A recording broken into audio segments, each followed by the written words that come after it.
Mr. Basil, I presume.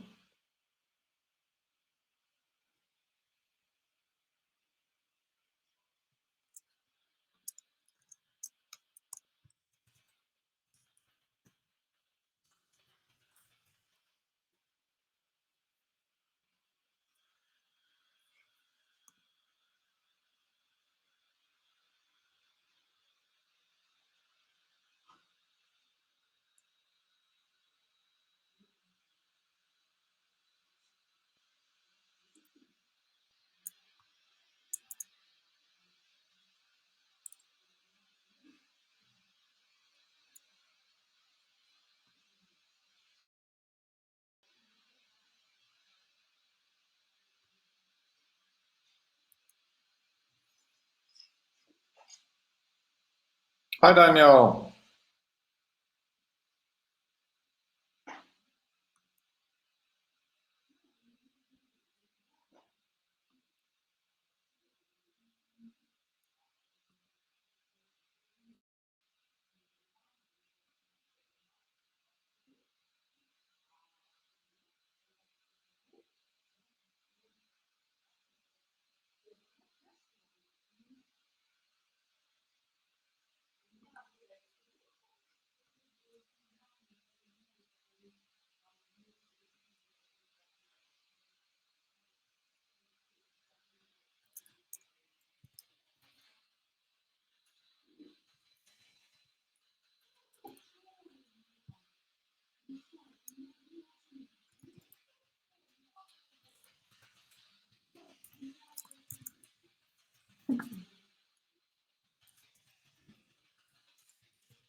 So I see Vicențiu, Ian, and Daniel here are not yet let in by Tom. I hope Tom will let you in.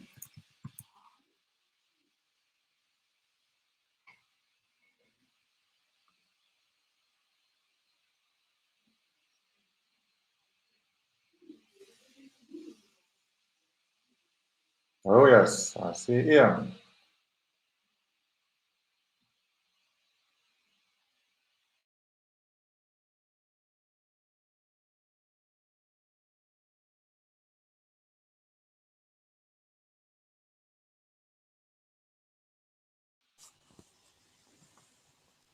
I can hear you. I can see you, Ian. Okay, there we go.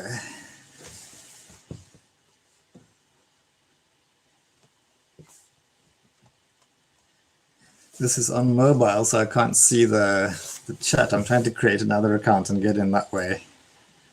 Yeah, so we have 10 attendees right now. And Vicențiu says you don't have a video to share, the button to share video. There is a button on the bottom saying share video and mute, but that's only when you're signed up as a presenter. And now we have Daniel also joining. Yes, good to see you. So you will be manually let in, Vicențiu. You will soon be manually let in by Tom Basil, who is the host. I assume, at least. Thank you, Tom.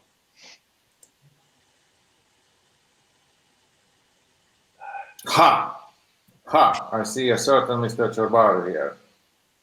So now, just for you, Tom, there's just one person who could still be joining our side, and that is Anna. We've seen her and we've heard her, but she has she's in a developing country when it comes to IT, namely Finland. So it's uncertain whether connectivity in that developing country allows her to join.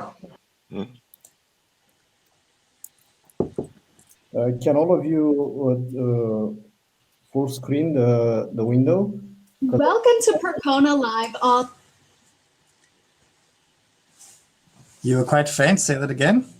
Yeah, sorry. Can all of you see the full screen button? Because I'm trying to full screen to see the slides of something that. I'm not aware of a full screen button. I'm just aware of a share screen one, and that's the one that I will click. Oh, no. Really good. So just Anna left. Let me. Tom, if you hear this, then Anna is here. Please let her in. Anna is here. Ooh, hey, that's all of us. That is perfect. Can 4 you hear minutes me? ahead of time. Yes, we can. So how shall So we the spend people- Oh, yes. It says boom, boom, boom. Testing again. It looks like we're live because I've logged in as a guest, and I'm hearing as well. So it looks like the attendees are listening to us at the moment while we try and set up. You're on mute, Daniel. Sorry Quite for right. noise. I hope now the sound is okay and I can. And Anna is on blind. Some people are on mute, but Anna is on blind. Not enough bandwidth in the country for the video. No, that's probably a Finland issue.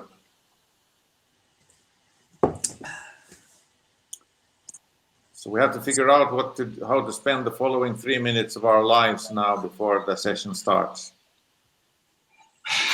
Actually, I'll probably spend it by sharing my screen. It works.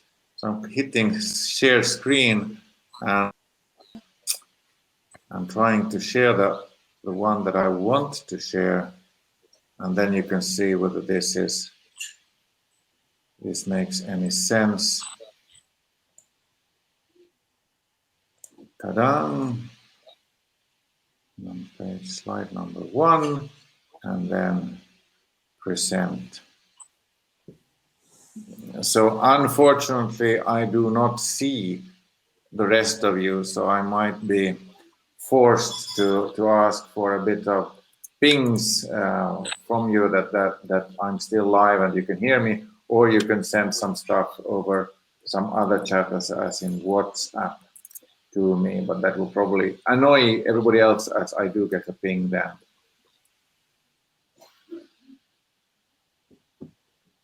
So what does the screen look like? Namely, my screen doesn't look any good because I don't see you, and there's lots of margins to the left. There's a gray margin, a black margin, and a white margin, but what does it look like for the rest of you?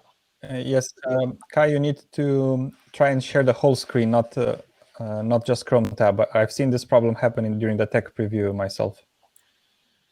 I need to do what?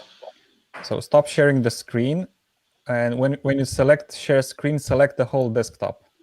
That might fix it. Because now you selected just a Chrome tab. Yes, okay, I will do that. I will do that. So I'll do a new share screen and see what happens. But then I can't look at my cheat sheet. If I'm sharing all my stuff, then I will rely on Ian interrupting me when, I don't know when I should ask for your interruptions, but I'll do that. So what do we not do for the show? So let me just share the entire screen, and I'm share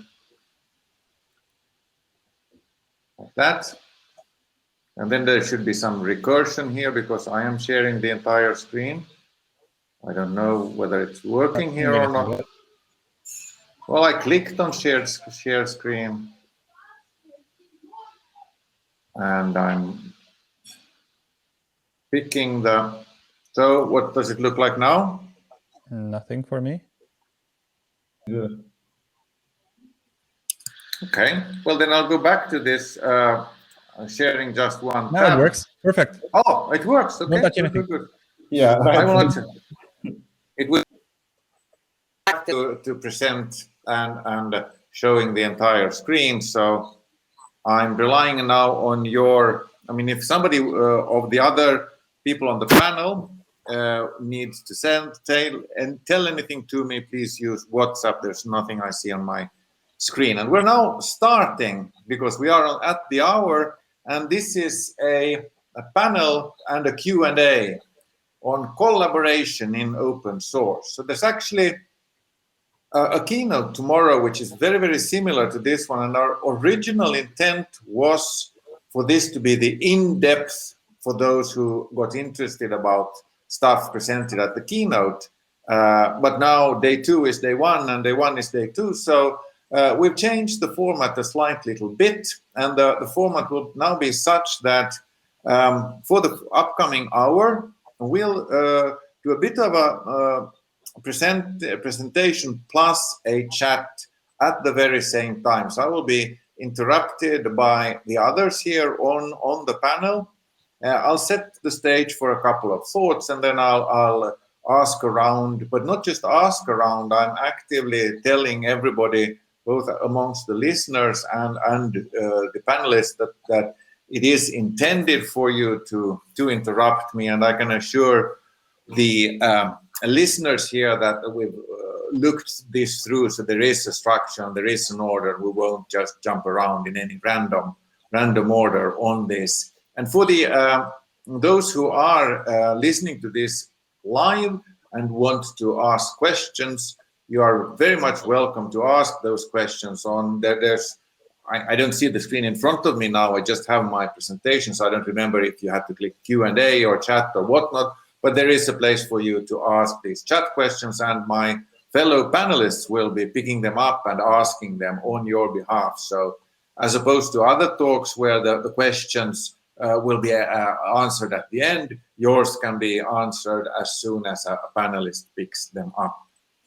So to the topic, this is about a dilemma in open source where we're not just looking at licenses like some of the keynotes have been on today. We're looking about the development model. This is also not about the business model, but it's about the development model. So how in open source, how do we get collaboration, interactivity, discussion, and specifically using what tools? And the tools that we primarily use at MariaDB are GitHub, Jira, Zulip, and our knowledge base. There will be some others as well, but those are sort of the basic 4 pillars that we will be chatting about. So the idea why we have allocated the largest slot of community room here, a developer room for MariaDB for this speech or Q&A session is because we are selfish. We need your help. This is a plea for you to help us to improve our collaboration with you. So we're asking, this is a set of rhetoric questions, but these questions are not merely rhetoric. They are definitely meant as an honest set of questions where you can answer at any point in time and answer in the form of yes or no or details or further questions that you wish the panelists to bring up with me. So do we meet your expectations on our collaboration with you as a user of MariaDB server? And do we set the expectations on how we work properly? Is it easy for you to use us? And by use, I mean just having MariaDB server as part of your application.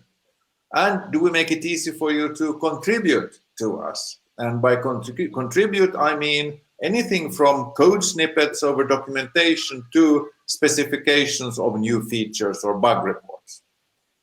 And I mentioned a couple of tools there.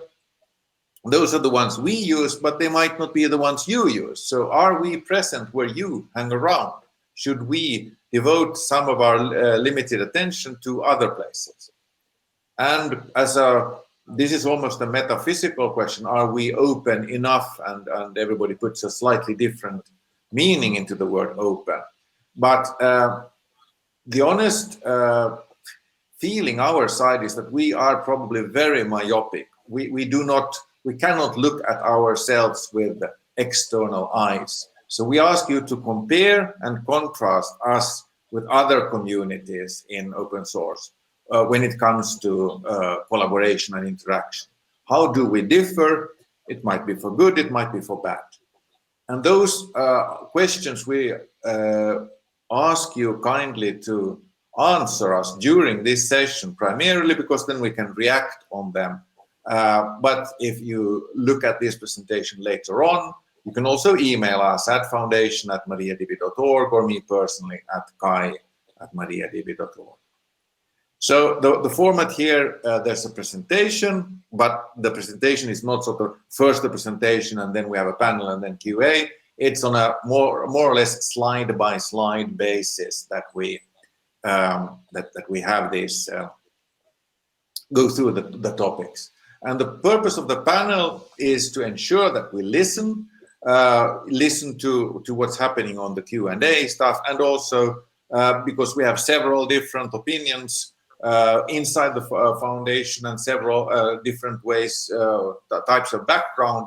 This is another way to ensure that the presentation is more complete. And the Q&A, as I said, in the application. I start with a figurative way of speaking that I borrowed from my native Swedish language.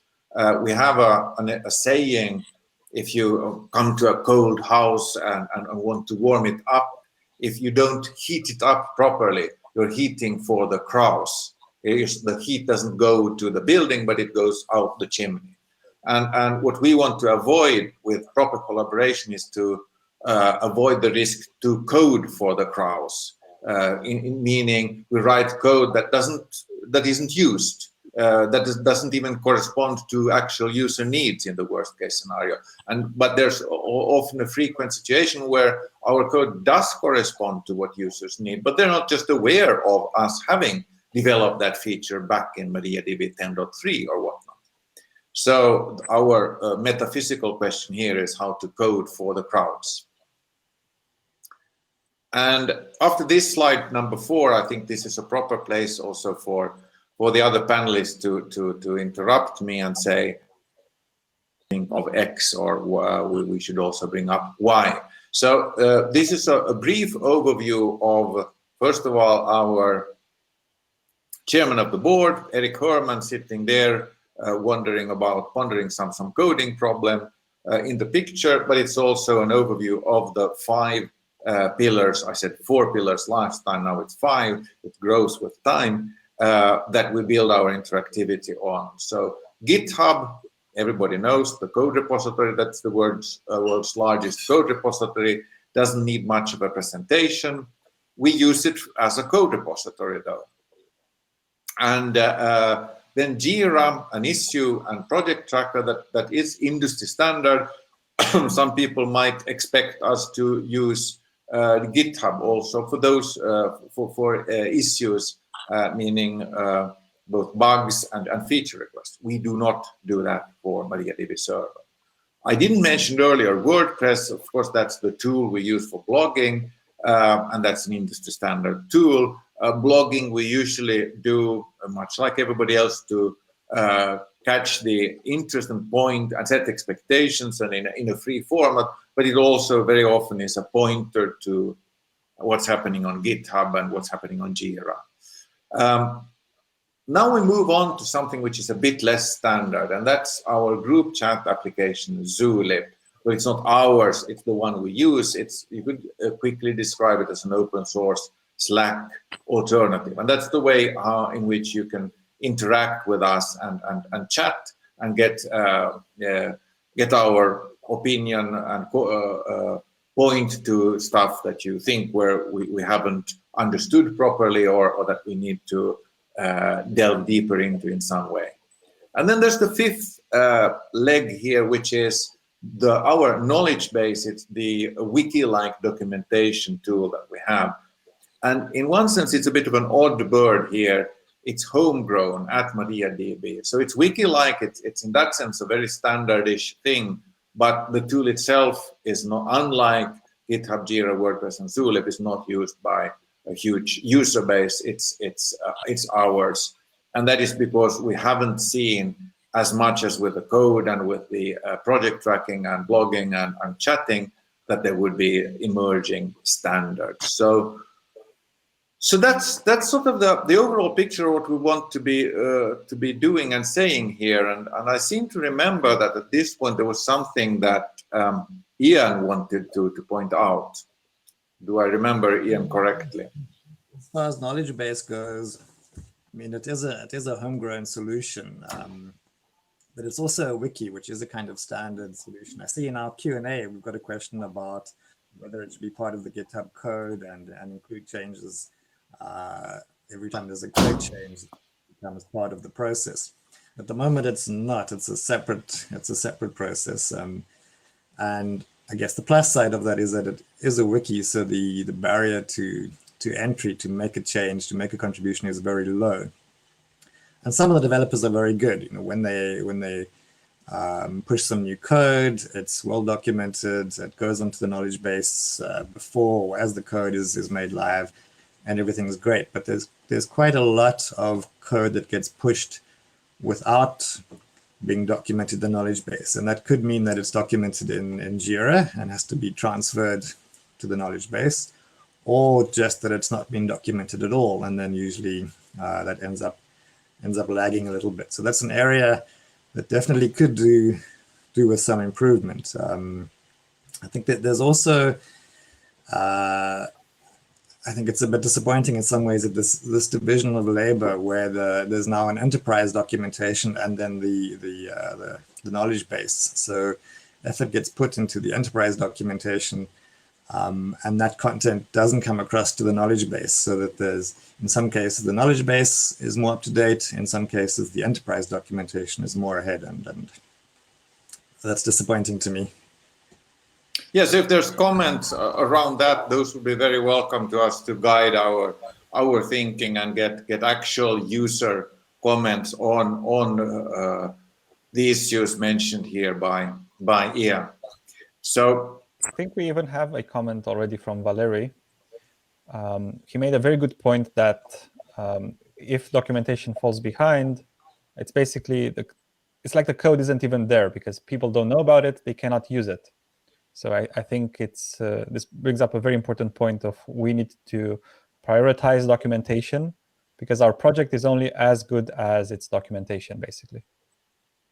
That goes back to the coding for the crows analogy. So it doesn't matter if we have a feature if nobody knows about it. So you underline that very well. So I wanted to illustrate one point here about our listening.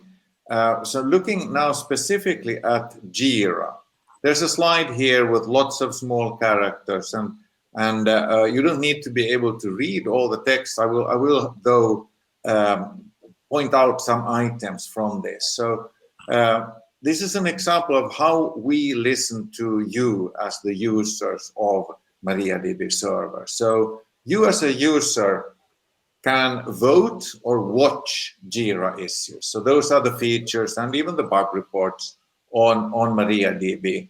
And if you find them interesting or they concern you or you just want to call our attention to them, what you do is you vote for them or you watch them. And honestly, I have to confess, I don't really see a big difference between watching and voting. There might be some. We will look at both. So this is the most watched Jira issues out there. And the point I want to make here is that the top 5 ones are done. So the top 3 ones here already on the slides is closed. It's implement backup stage for safe external backups. It got lots of, quite a bit of votes and even more watchers. So it had 19 votes here. I don't know what the number of watchers is, but it's the highest one. And implement select for update lock in shared mode, skip locked, also implemented by Daniel Black here on the panel. And Anel's feature request support for ST distance sphere is also closed. So that is a functionality for calculating the distance on the Earth between 2 coordinates. So the 3 most voted ones are done already based on how the slide is being presented. Add support for JSON table here is stalled on the slide, but it is inside MariaDB 10.6.0. So it went there and it had exactly the type of issue that Valeri and Vicențiu pointed out, namely that when it was pushed first, it didn't have documentation at all. So part of the code, but not of the documentation. So basically, then onwards here, some of them are in review and some of them are open. This is not our only source for whether to implement a feature or which feature to implement next. But it is an important one, a very important one. And looking here now on the JSON table one here in a font size that you can probably read, that's MDev 17399 JSON table. 31 have voted and 32 have watched it, and it was created already in October 2018. And the overall point here on Jira was that we have an okay-ish, if not even good, track record in fixing the most voted for watched issues. And issue here can mean feature request, and it can mean bug. So anything the panelists wish to comment upon here on Jira? Yeah, Valerie makes a comment in the chat that he says his votes for New York street names have mattered more than his votes in MariaDB Jira, which I think it can seem to have some truth, because there have been tasks that have been very highly voted and have been a number of years and there's been no response on them. But we have allocated development resources based primarily on votes. So it doesn't mean that it's magically going to be created. There's a limitation to the development resources, especially available to the foundation, but it definitely is something that we look at when deciding which of the high priority features to add or bugs to fix. Absolutely. That is very, very, very true. So it's not, as I also tried to say, this is not our sole input for deciding what to do, but it is an important one. So then looking at how these work together, and after this I'm going to ask Robert a bit of a comment. So what we want for all these 5 tools is some level of interactivity, and the interactivity that is typical for that tool. So when it comes to the code repository, we obviously want contributions in the form of pull requests. That's our goal of being on GitHub. The item that soon after I'm done with this slide, I wish Robert to comment upon is the role division between GitHub and Jira. So we have been approached by people who say that, well, you can do planning of code and sort of issue tracking with GitHub as well. And why do we have both? One answer to that is that it's because of historical reasons, but perhaps we can take it at this point already. We have another project which is not the server itself. It is our Jupyter framework for being able, inside Jupyter Notebook, to ask to send requests to MariaDB client, and that's a project, Python-based project where it has been led by Robert Bindar, and for that particular project we did start with Jira for project planning, but we then moved on to GitHub. And perhaps you, Robert, might say something about how that one worked out with openness, and then end up by saying whether you think that's a role model for the server itself. Yeah, so we did indeed start with Jira for the Jupyter project, and then we switched to GitHub, and that's mostly because this is the right thing to do, and we should have done it in the first place. We chose Jira the first time because of our habit, right? Because we are used to Jira and we pick it by default. But the right thing to do for a new project within the MariaDB ecosystem is to go with GitHub issues. I do have my doubts though regarding moving MariaDB server to GitHub issues entirely. And that is because you mentioned historical reason. This is a phrase that it's used quite frequently, but the real argument for this is that historical reasoning means most of the times a transition, and the transition comes with a cost, right? And I don't see GitHub issues being that much better than Jira at the moment, so that we take this cost and then move to that. The big advantage of moving issue tracking to GitHub issues is that we have our issues close to the code base, and that means less context switching for the developers. But the big downside is that basically you have to teach everybody in the community, and that means MariaDB Foundation staff, corporation staff, core contributors, contributors from the company, which are already used to us being on Jira. You have to teach them how to work around GitHub issues, and that comes with a cost. Also, another disadvantage is that because there are so many entities developing the MariaDB server, basically it would be a kind of a mess at the moment to manage all these resources and entities using GitHub issues. Imagine doing sprint planning, and also it's every entity contributing to the MariaDB server has their own way of managing resources and in issue tracking, kind of. So I don't think it's a good reason yet to transition, but I think at least what we can do is every new project we create, we should have it on GitHub issues. But that's my position on this. Mm-hmm. Makes sense to me, but what's more important is whether it makes sense to the attendees of this Q&A session. So if you have comments that support or diverge from that, please share them with us, because I mean, you now know how we think and why we think the way we do. I fully support Robert in his thinking, but that doesn't prove that it's right. So please share your opinion with us.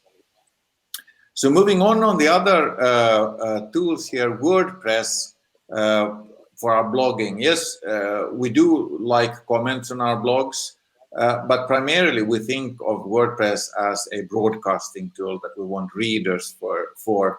And our logic is that the commenting we should primarily get on GitHub and Jira, and if it's interactive, we should get it over Zulip as a chat.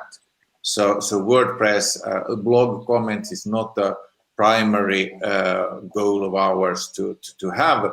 Instead, the way we want things to happen, and again, I'm asking you to verify this by commenting to us, is that we want the interactivity to happen through you alerting us over Zulip, and then if that is directed towards a particular feature that is under development on Jira, or theoretically a pull request, then the discussion must be documented and made persistent by the counterpart inside the foundation, or whoever is developing it, might be from the corporation, by putting it as comments onto Jira. So that's the structured way of making these things persistent. And in the case of knowledge base, we do not just want readers. We do think, of course, of the knowledge base as the place to broadcast how a MariaDB server is being used. But we do want also contributors, and there are two ways of contributing. One is through asking questions. That's a way for us to understand what is unclear in the documentation, and there is an input for you to ask questions about the usage in the knowledge base. But of course, as Ian already pointed out, as the main author on the knowledge base, it's a wiki-like system where you can enter stuff. And to run this off, we're not claiming that these 5 tools are the only ones that we have or can use. There are others as well. Of course, you as users, I mean, if I'm a user of an IT product and I encounter a bug or an issue, I would just Google. And then if I find a place on Stack Overflow, which is seemingly giving the correct answer to it, or seemingly asking the same question that I have, that would be where I would go to become enlightened and see how to solve my issue. And then in our case, that means that we are trying to identify the important Stack Overflow questions and then point towards our knowledge base when it comes to getting the right answers, so that when you land on a Stack Overflow page, you would be directed to the core source of where the issue is being properly documented. And then we obviously have polls, YouTube channels, social media. Those are things that everybody has, and they point towards these other 5 more deeper ways of doing openness. And then we have a build bot for our continuous integration system. So perhaps now, if Daniel is here, you might comment something about how we've done this dynamics with Stack Overflow. Right, I guess been looking through that and, looking at the issues that people raise, and when we had a release that sort of broke the PHP, there was a lot of bidirectional communication there and bridging the gaps there, not only with Stack Overflow, but with other communities like PHPB, where they were having particular issues on things. One issue that came across on Leaves, that there was just someone saying there's this old MySQL bug on the Italian local in format patch that seemed really easy to fix. So we're encouraging users there to write up bug reports, or if they're not, doing it for them, to make sure there's a gap between people having problems and the developers actually knowing about them. And it's also worked the other way. I've pinged Marco and some of the other lead developers on some particularly tricky Stack Overflow questions, and they've actually put their answers up there once they've seen that they're there. And Marco happens to be the person sitting in the middle of the screen here. Thinking of Marco, if you are a user based in China, you're probably not too happy with all of these tools that are here. So many things happen over WeChat in China. We also try to look at WeChat as a way to interact with the user base that we have in PRC. However, if any one of you are listening to this, don't expect us to be always triggered by questions posed on WeChat. One way of doing things properly is, if you have a set of questions, you can set up a session with us on WeChat, but ping us over the methods mentioned here, such as Zulip. Kai, I want to interrupt you a little bit. Please do, Vicențiu. So I want to bring up the point that Valery made again in chat. So he put MDev that was relatively easy to fix. It has around 7 hours logged as work time to fix it, but it took around 2.5 years to get it fixed. And I think this shows a problem in the way we communicate with our users, and that we as developers tend to get this sort of tunnel vision where these are the things that we like to focus on. These are the things we think is important, but that MDev being an example, it's clear that we don't always have the right picture. And I think it's very important we try to bridge this gap as much as possible to get more information from users. Now, here's my view as a foundation developer. So I do not end up discussing a lot with, let's say, big corporations, because I'm not offering support services, so I don't know exactly what the problems they are encountering. The way I get my information is by looking at Stack Overflow questions, like Daniel also mentioned, and sometimes trying out things myself and finding solutions. And sometimes finding that there are no good solutions, and that's when I realized that that's a feature we need to have in the server. And sometimes there is an MDev for that, sometimes not. But what we need, especially from the outside community, is we need consistent and continuous communication of what you're trying to achieve and why is MariaDB helping you or hurting you in achieving that goal. That's the thing we need to hear the most, so that we can make educated decisions on what to develop next. Great item, and that's why we're thankful for this audience, this venue where we can ask these questions, and you have the opportunity to tell us directly how things are. Yeah, Matt made a comment in the chat about most users don't tend to interact or respond. Less than 10% do, and some communities it's less than 1%. So how do we find what's important to that silent community? And it goes back to something you had in I think one of your first slides, where you said, are we in the right places? So Stack Overflow, etc., etc. And the more of those places we are on, in some senses it creates a difficulty, because it's now more to monitor, dilute the attention, less likely that somebody's going to be there and be able to give it a decent response. But at the same time, it's where people are, so it's a useful point. And we can point people to the GitHubs, to the Jiras, which is where most of the actual interaction should go. So a lot of the responses on those kind of platforms are actually bug reports, and they're certainly not going to be acted upon there. So then at least they can be pointed towards Jira, and there can be some action.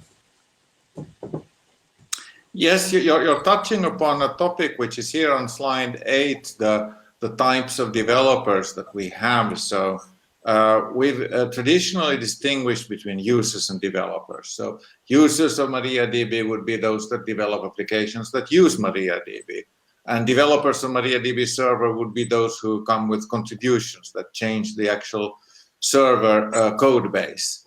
But it's debatable whether this distinction is really meaningful. So you mentioned here, Ian, that there would be people who are sort of 90% or even 95% that we never interact with at all personally, and those would be the ones like I am for many tools that I use. I quite enjoy coding Python, but I don't interact personally with any of the Python developers. I just see the secondary effects of what they're doing, reading their blog entries, reading their peps, perhaps watching a video here or there. So I would be squarely within that 90 or 95% of a Python user set. But if we're looking at those that we do have interaction with, they are we still distinguish between users and developers. And the way I'm here asking rhetorically myself, but more importantly, actually you, whether this distinction is meaningful. And I have two objections to our thinking here. One is DBS Bank. So that's Development Bank of Singapore. It's one of Asia's biggest and most successful banks. They are at the forefront of digitization, and they have moved off Oracle to MariaDB. So their in-house applications used to be with Oracle stored procedures, and they're now in MariaDB server. And so they are users of MariaDB server. But in a way, one could say that they turned out to be indirect developers of MariaDB server, because what they did is they, when they ported their applications, when they migrated off Oracle to MariaDB, they did not change the code base of their in-house applications. What they did was instead change through contracting with the MariaDB Corporation, they changed the code base of MariaDB server so that it would be able to run the Oracle stored procedures, the PL/SQL language in itself. So in that sense, they moved their development effort from applications to MariaDB server, but they were still quite the same customer to that service provider, to MariaDB Corporation. They were the same user of MariaDB server from our foundation perspective. So in that sense, you might say, so why do we make a distinction for them? You could also take a top-level user like Wikimedia Foundation. When they run MariaDB, they have very detailed input on features, on desirable new features, and they encounter things that are on the borderline between a bug and a feature. And they are definitely not the ones that Google and get the answer off the first Google search screen, and they're not even getting it from Stack Overflow. They, in order to get their answer, they provide a bug report, and then that is being interacted with the developers of MariaDB server. So they are, although just using MariaDB server, very much influencing the roadmap and the specifics of what features are being developed. So the consequence is that the target groups overlap, and our openness tools that we describe in the Q&A panel so far are definitely directed also at users, if those users are of the top-level user type, such as Wikimedia Foundation. So does the panel have any insights, or can you relate any questions from or comments from the chat on about developers versus users?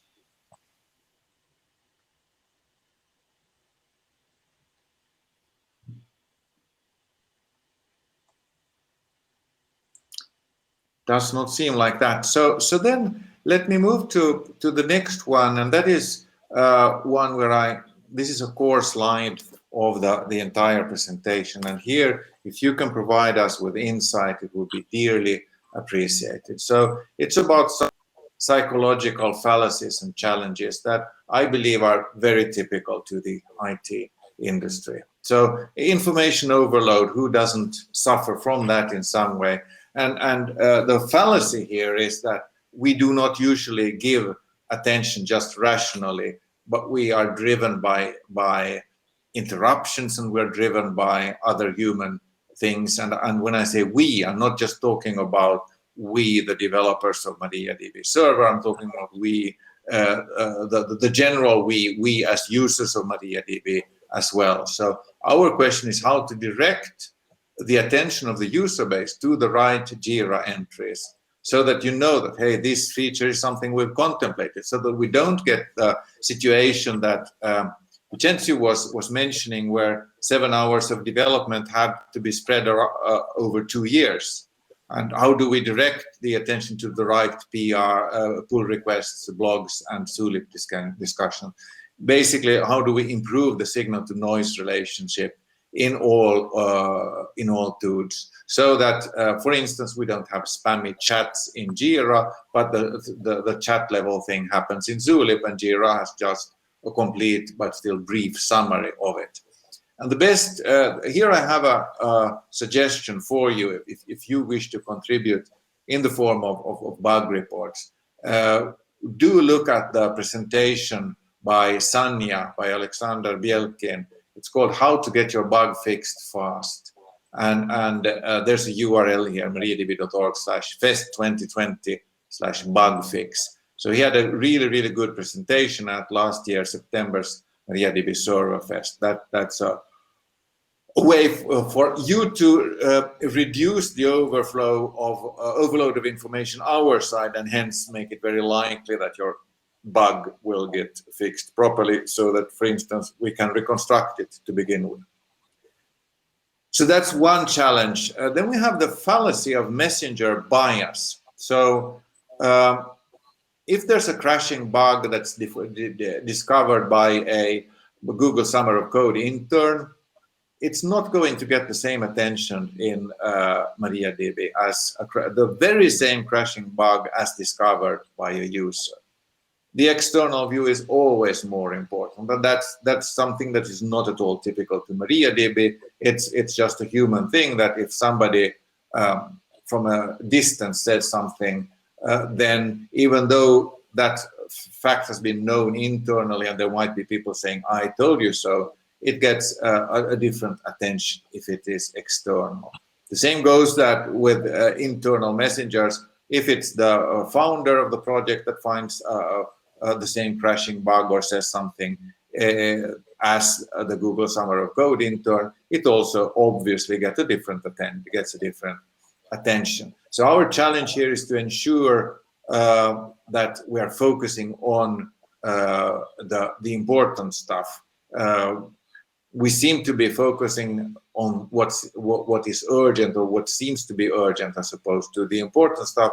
And if you have any insight as to how we can reduce those 7 hours spread around across 2 years, that is very much appreciated.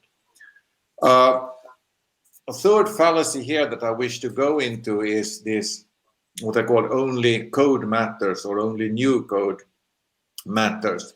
And that is a message we have to struggle with internally. So we sometimes over prioritize development, meaning it's what goes into the code is what every developer thinks of as the thing, and perhaps also the only thing, with the result that there will be features that are not documented even. And even if some features are documented, if they're not used, we are coding for the crowds. So, and one reason for this is that people are too modest. Developers often are too modest. They think that, well, I cannot, there's no point for me in telling the world about this, because if I tell the world about this Jira feature, they expect it to be used in a month or so, or otherwise they will lose interest, or they will think that I've disturbed them. But that is actually, I believe, even theoretically impossible, because the Jira entry is about the definition, the specification of what should be done. and we might have misunderstood it. We might not have the complete picture of what needs to be done. And the only way to correct that is way before this last month, before the feature is GA and ready to be used. So our tentative solutions here are about designing feedback loops in such a way that we get urgency, a sense of urgency for what is important, so that we blog about the stuff that we are actually supposed to be working on, that we have thought that this is in line with what the user base needs long term, and then we get the feedback also over Zulip and the other interactive ways, so that the externals reinforce the goals and improve upon the specifications. And as exemplified by Daniel here, to use the Stack Overflow discussions as input and output. So input for what we should be doing, and when we've done it, output, so that those Googling and finding the Stack Overflow question realize that it's now fixed. And there's an example of this on DBA Stack Exchange. And we also believe that cross-linking between tools is an important way to solve these issues. So a particular area where we do need your help is on the release notes. So first of all, cross-linking is that we have a knowledge base posts that have links to Jira entries for the Google Summer of Code topics that we're working on. That's an example of it. And tweeting the knowledge base entry of the day or the Jira task over the day, that is a way to call the attention of the user base to what we're working on and where we need the input. And obviously also blog entries pointing to all of the above. But specifically on the release notes, so should we copy them also to GitHub? Do you as users expect to find the release notes there? We have them in the knowledge base persistently. That's where we store them, but they're also sent out as release notes when the release happens. Input on that one is appreciated. But the general solution that we have is to go where you are, go where the users are, go where the developers are, no matter which type of developers you are. We don't want to make it hard for the users to find us. And if you expect stuff to be on GitHub, then we'll put it there, even if it's a bit redundant. At the very least, in the places like governance.md or the markdown language places on GitHub that you expect to be in a project that you can contribute to, at least there should be pointers to where on the knowledge base we document that. But in a general situation, there should be slowly moving stuff like that change a problem that if it's not the update, so on GitHub. And another obvious one is that people expect Docker, so let's make it good. And if there's any input or from your side on how to make it better, then please share that. I'm now at the point for the other panelists to add their input. I might here add a couple of items that I probably shared already in the logic here. So knowledge base has the legacy documentation. We do have interactivity through a comment section there, but there's this historical burden of all of the documentation originally being on knowledge base, and then semi-related projects on different sites. So semi-related projects might be those that reside on the enterprise documentation, such as part of the column store documentation. And an issue pointed out by Ian was this inconsistent developer input. So some features are developed by developers that are good at documentation, consider it important, and have Jira entries that are detailed. Others are mostly interested in the code. And then the item here on managing redundancy. So yes, we can put more stuff out on GitHub that already exists on knowledge base, but if everybody expects us to be on GitHub, then so be it. We just have to find a balance between making it easy to find for the users and okay-ish easy for us to maintain. Kai, one thing to note about communicating to users, specifically about the release notes, but more actually a more live topic is that MariaDB Foundation is now maintaining the official MariaDB Docker images, and we are actually looking for feedback on the Docker images themselves. We've actually just had our second release I believe a day or two ago. And that's something the foundation is focusing efforts on, but it's not easy to do, especially if we don't have outside feedback. So we're really looking forward to getting more input there. And we got some positive input on exactly those Docker images, and we also got some input on what did not work last time. Daniel, do you wish to add anything on that, on Docker?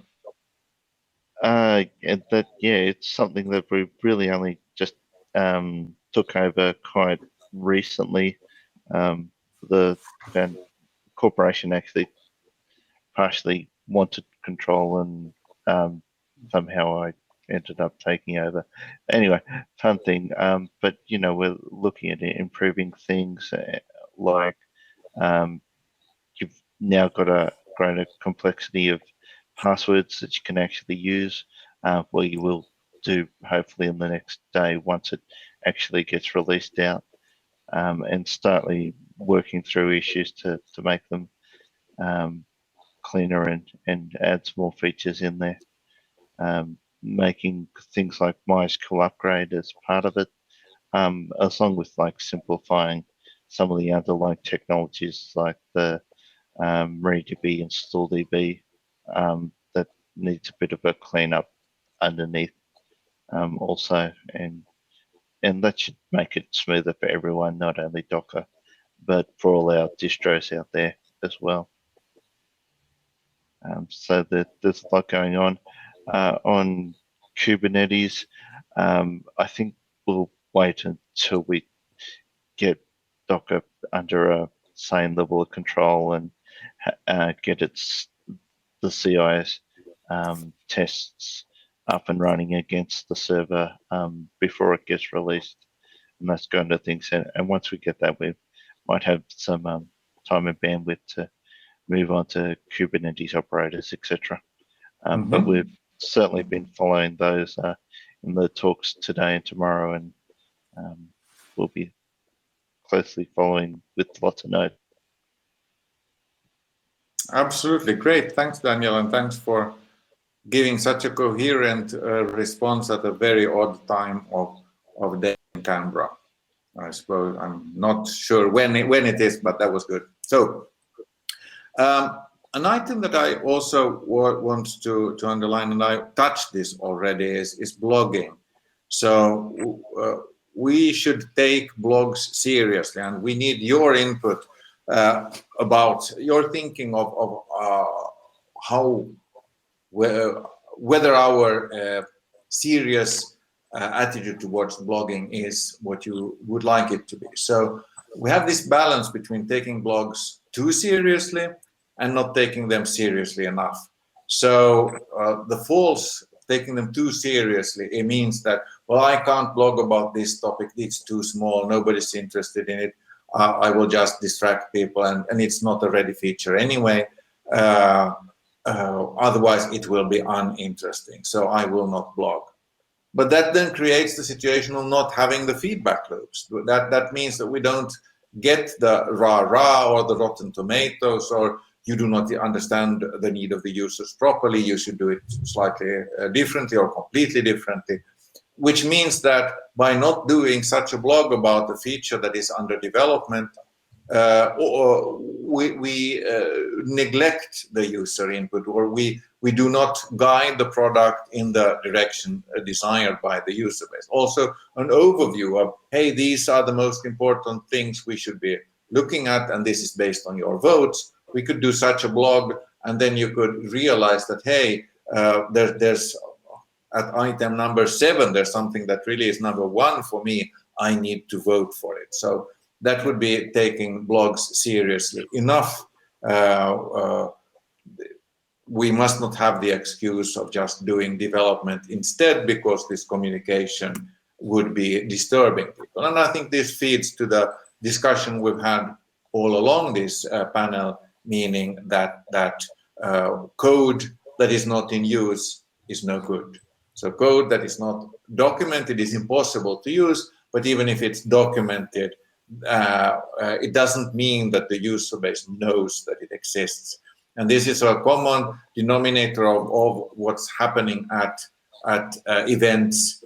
People are not aware of functionality that has existed for several years. A particularly good example would be the PL SQL code, which probably would enable quite a number of really big users to migrate off Oracle and start using MariaDB and save a lot of cost in the process. So another perspective here might be the voyage of a feature, where we look at how a feature moves in its various stages of completion or metamorphosis from ideas to Jira entries to a well-documented feature or knowledge base to a video on a talk on a conference or a use case. And this actually has a lot of importance for the internal view of a feature as well. As you heard Vicențiu say, we are relying upon stories from our user base to realize what is important and what is not. So this pressure from the user base to get something done, if it doesn't exist, well, the 7 hours are spread out across two years. So that's by creating the buzz and the pressure, driving the attention and asking for feedback and achieving awareness in the user base. Those are necessary steps for us to be able to create value for the user base in the form of code for the crowds, not the crowds, code that is actually meeting your needs. And in the ideal scenario, you as users also test and benchmark and blog about your experiences. One of the things to point out there is that the MariaDB Foundation does accept guests to come and write on the MariaDB Foundation blog, so that gives a platform to more people. But there's also Planet MariaDB, which is an aggregate of various blogs that people write of anything that's interesting in the MariaDB community. And unlike Planet MySQL, there's no censorship there, so it's really meant to be a service for the community that can include blogs that are critical or that are of any kind of interest to the MariaDB community. So anyone watching who does write and blog about MariaDB and wants to get it a bit more out there, that is one thing that they can subscribe to. Yep, very true. So we have just a couple. Yeah, go ahead. Yeah, so I want to point Matt's comment about blogs being super critical, and that we as developers should try to take the user on the journey of solving the problem and developing the feature. I think that's actually a very cool way to think about it, and we should do it more. And I certainly myself will actually start doing that, because I think that's a very interesting perspective. Good. So this starts to be close to the end of the Q&A session. So other input from any of the panelists, I think you should start thinking about some concluding words. And while you are thinking about your concluding words, let me conclude by thanking our sponsors. So the sponsors support MariaDB Foundation in order to guarantee that we can fulfill our mission, which is openness and adoption. Openness meaning that we have a code base that is open for contributions on technical merit by anybody. And adoption, ubiquity, meaning that we are spreading the happy message about MariaDB server and the features that we have, having a open source relational database management system that's satisfies needs across the board in very many general cases. And those are the platinum sponsors we have are from China, here Alibaba and Tencent. Also on the gold sponsor side from Asia, Development Bank of Singapore. From the US, we have traditional long-term IT companies such as Microsoft and IBM, and also a cloud company, ServiceNow, and from Europe, Visma on the gold side, and MariaDB Corporation as a platinum sponsor. So with that, I am ready, but the panelists, some concluding words from your side.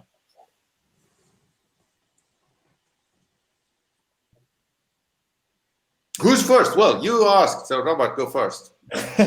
Okay, yeah, so my concluding words is that the audience needs to understand that their feedback is very valuable because as they saw in the presentation, at the MariaDB Foundation is not all about coding. So we are a small staff playing all around the soccer field, not just in this small circle in the middle. We are doing marketing, blog posts, code development, organizing events. So it's very useful for us to hear the audience feedback and know how to focus our resources. So that's my concluding words. Good. Ian. From my side, I think we only have a minute left. There's been some fantastic comments in the chat. I hope we can access it and it doesn't go away before we can make use of them. So thank you for everyone who's watched, and hopefully we'll be responding to the points. Yep. Daniel might have 2 seconds. Yes, thank you. Keep giving feedback. We're on Zulip. Thank you everyone for attending. We have follow-up talks on MariaDB coming up, so stay tuned. We'll be around. Stay tuned. Thank you, everybody. On collaboration. Bye-bye.